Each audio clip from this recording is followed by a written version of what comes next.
2012ರಲ್ಲಿ ಬೆಂಗಜಿಯ USA ರಾಯಭಾರ ಕಚೇರಿಯ ಮೇಲೆ ದಾಳಿ ಮಾಡಿ ರಾಯಭಾರಿ ಹಾಗೂ 3 ಅಮೆರಿಕನ್ನರ ಸಾವಿಗೆ ಕಾರಣರಾದ ಆರೋಪಿಯನ್ನ ಈಗ ಬಂಧಿಸಲಾಗಿದೆ.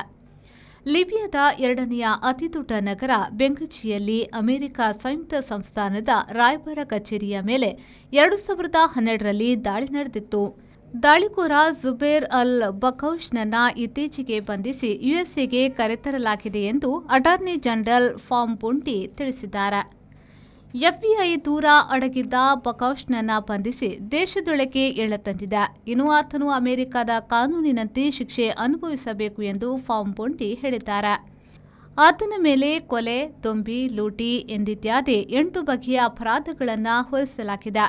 ಬಕೌಷ್ನನ್ನ ಓವರ್ಸೀಸ್ನಲ್ಲಿ ಬಂಧಿಸಲಾಯಿತು ಎಂದು ಎಫ್ಬಿಐ ಹೇಳಿದೆಯೇ ಹೊರತು ಯಾವ ದೇಶದಿಂದ ಬಂಧಿಸಿ ಕರೆತರಲಾಗಿದೆ ಎಂದು ತಿಳಿಸಿಲ್ಲ.